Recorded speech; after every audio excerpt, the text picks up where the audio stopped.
Quase Verdade. parou no Corinthians. Vocês querem falar um pouquinho sobre o Vanderlei no Isso Corinthians? que eu ia Acham falar, legal? porque essa questão da coletiva Ele também, tinha- eu tive uma experiência muito maneira em coletiva com o Luxemburgo, cara. É, Lá em São Januário, ali no Vasco. eu lembro dele no Vasco. Eu também participei de algumas coletivas com E ele. aí o Vasco, 2019, o Vasco tava com salário atrasado, ia parar o campeonato para a Copa América, ganhou de 1-0 do Inter, e ele... Não lembro se foi do Inter ou do América Mineiro, e aí o Vanderlei Luxemburgo falando que para pedir reforços, ainda também tinha que acertar coisas com o elenco, mas que precisava reforçar para continuar na Série A.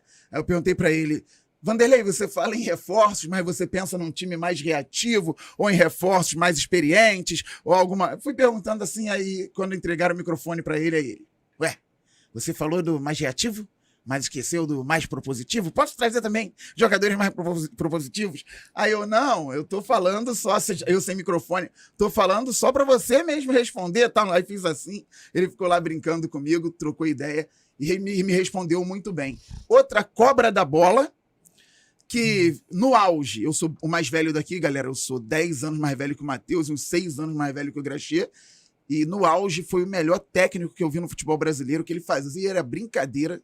O Vanderlei Luxemburgo fazia os times dele jogarem como mágica, era lindo ver os times treinados pelo Luxa. Essa é uma E pergunta boa que eu queria fazer. O grande problema para mim dele é se ele continuar com essa barreira, com esse bloqueio pro novo. Porque ele parece querer bloquear o novo, parece não querer entender que o futebol mudou muito. Então é isso. Essa talvez, assim, a gente... É um assunto que nem estava no script aqui, que a gente geralmente fala mais dos times do Rio. Mas, assim, muito das coisas que eu vejo hoje no futebol moderno, o Vanderlei Luxemburgo já fazia na década de 90.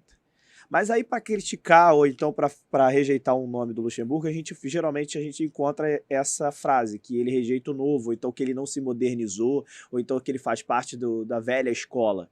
Como que ele não enxerga o novo se a gente já vê hoje algo que ele fazia na década de 90? Será que a gente não está indo muito atrás dos últimos trabalhos dele que realmente foram muito ruins? Ou Eu acho a resistência dele, o que acontece? Ele realmente estava à frente do tempo dele, ele lançou muita coisa, só que talvez ele tenha uma resistência, um receio, porque até muita coisa que ele lançou foram sendo modificadas, o que é natural. Ele lançou e as pessoas viram, observaram: opa, agora que tá assim, eu tenho que ir por esse caminho aqui. E foram modelando ao seu jeito. Então talvez seja a resistência. Ele acha que vai ficar sempre lançando alguma coisa. E não é assim. Ele também pode pegar o que tem aí de outras pessoas e aperfeiçoar. O termo é esse: aperfeiçoar. Eu acho que teve gente que aperfeiçoou o que ele já fazia. E ele fazia muito bem. Eu sugiro aqui a leitura do livro Cruzeiro 2003, a formação de um time campeão. É algo do tipo. Mas é o livro do Cruzeiro de 2003 com o Luxemburgo como o ícone ali do livro. O grande manager lá, né? Que eles ganharam Mineiro, Copa do Brasil e Brasileiro. Tríplice coroa. Tem várias aulas de futebol ali do Vanderlei. Como ele levou o Alex pra lá, que tinha rejeição da torcida, porque tinha ido mal lá em 2001, a torcida não gostava, e ele começou a montar o time em 2002 e falou: não, eu preciso do Alex, o Alex não vai ser aquilo que vocês viram, eu tenho um contexto para ele aqui, ele vai jogar dessa forma e vai virar ídolo. E foi o que aconteceu. Quando ele levou o Maldonado, ele falou: o time tá encaixadinho, mas eu preciso desse volante aqui, porque a gente tá encaixadinho por aqui, mas quando acontece aqui, eu preciso de um jogador nessa posição que faça as inversões, porque o meu lateral do lado esquerdo, que é o Leandro, sobe muito. E não tem ninguém para fazer essa virada de jogo, e não vai ser o meu meia. Então, assim, é uma aula. Só que ele pode fazer, mas agora ele tem que tirar essa resistência. O Luxemburgo foi um grande nome, assim. Eu lembro muito bem, assim, do Luxemburgo em 2003, né? Depois pegando seleção, Real Madrid, enfim. É o único treinador do Brasil que foi pro Real Madrid até hoje, não é? Sim, sim. Então. Sim. Mas, assim, a grande preocupação em relação ao Luxemburgo é, de fato, que ele não consegue mais passar para os jogadores, que ele entende muito, isso é óbvio. Ele não precisa provar nada para ninguém. Ele entende muito. Mas, às vezes, o cara entende muito e na linguagem, na comunicação atual do futebol, ele não consegue passar para os jogadores mais. Os jogadores já não conseguem entender mais o método que ele usa, que ele utiliza. Hoje, o futebol o tempo todo, jogador, sei lá, tem jogador no Corinthians que passou nos últimos 3 anos por 5 clubes. E dentro desses 5 clubes, ele teve 10 treinadores. Então, assim, como a comunicação interna do Luxemburgo, ela Às vezes não é nem o que o cara entende, é o que o cara consegue passar para os jogadores. Como essa comunicação do Luxemburgo evoluiu. Às vezes ele não consegue comunicar mais. O Mano Menezes no Flamengo, ele, na coletiva, quando saiu do Flamengo, ele falou, os jogadores não conseguem me entender.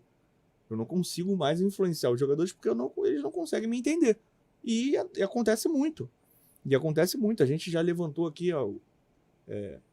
o exemplo do próprio Castro, né? Eu já falei aqui o quanto o Castro talvez não conseguisse passar para os jogadores o que ele entendia. E muitos treinadores entendem muito, sabem muito, mas não conseguem comunicar. Não sei, pode ser isso, Vanderlei Luxemburgo. Agora trago um outro debate para vocês, que é o seguinte. Qual o método do Corinthians procurar treinador, né? Não teve método. Foi no Tite, Mano, Roger Machado, Luxemburgo. O que passou entre esses 4 aí para fechar com o Luxemburgo, né? Queria preencher o cargo. Não é uma análise feita em cima do trabalho e do método que o treinador vai aplicar no time e o que o time tem para apresentar também naquele momento ao treinador. Porque o Corinthians não vai reformular o elenco. Então, qual a análise ali ideal que deveria ter sido feita? O que esse elenco tem e qual o treinador que vai se encaixar melhor com esse elenco? Esse elenco aqui é um elenco mais experiente, que é o caso do Corinthians. É um elenco que tem uma necessidade de pontas velozes, e o Corinthians não tem. O Corinthians tem o Roger Guedes, que é um baita jogador, mas que não é um extremo, ele pede para jogar mais por dentro. Então, isso tudo deveria ser levado em conta para chegar e falar assim, olha, eu acho que esse treinador aqui trabalha com times mais assim, então esse treinador aqui eu acho que vai encaixar com o time, porque eu não vou conseguir fazer 10, 15 contratações, então eu acho que esse treinador aqui vai servir. Mas não, a partir do momento que você vai no Tite por ser ídolo, e toma um não do Tite, aí você vai no Roger, que tem uma outra escola totalmente diferente, e aí você recebe a pressão da torcida, porque não gosta do nome do Roger, aí tu sai do Roger e vai no Luxemburgo, que é uma outra escola totalmente diferente do Roger, tu fala, meu amigo, olha só, é o que o Fabiano falou, preenche o cargo e vamos ver no que vai dar. É isso que a gente leva à conclusão. É curioso para saber o que vai dar desse Corinthians do Luxemburgo. Pode dar muito errado, mas pode dar certo pela cobra da bola que é o Luxemburgo. Porque assim, se a gente for